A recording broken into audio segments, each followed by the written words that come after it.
Welcome back to TVN 26వ ward Shantinagar Congress party అభ్యర్థిగా Pagidimarri Narasimhachari. Municipal ఎన్నికల్లో 26వ వార్డు శాంతినగర్ నుంచి కాంగ్రెస్ పార్టీ బలపరిచిన అభ్యర్థిగా పగిడిమర్రి నరసింహాచారి ఎంపీ కందూరు రఘువీర్ రెడ్డి, ఎమ్మెల్యే బత్తుల లక్ష్మారెడ్డి ఆశీస్సులతో పోటీ చేస్తున్నట్లు తెలిపారు.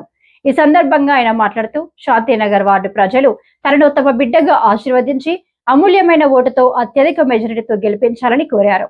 వార్డు ప్రజల ఆశీస్సులతో గెలుపొందితే ప్రజల సంక్షేమం కోసం నిరంతరం కృషి చేస్తారని హామీ ఇచ్చారు. ప్రజలకు మెరుగైన వైద్య సేవలు అందించేందుకు ప్రతి 3 నెలలకు ఒకసారి ప్రత్యేక హెల్త్ క్యాంపులు, ఓపెన్ జిమ్ ఏర్పాటు, 24 గంటల అంబులెన్స్ సౌకర్యం అందుబాటులో ఉంచుతామని తెలిపారు. వార్డులోని ప్రతి సమస్యను ప్రజలతో కలిసి పరిష్కరించేందుకు అహర్నిశలు శ్రమిస్తారన్నారు.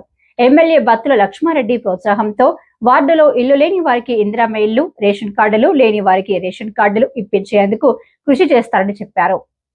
శాంతినగర్ వార్డు ప్రజలందరూ కాంగ్రెస్ పార్టీ అభ్యర్థికి మద్దతుగా నిలిచి తనను గెలిపించాలని కోరారు.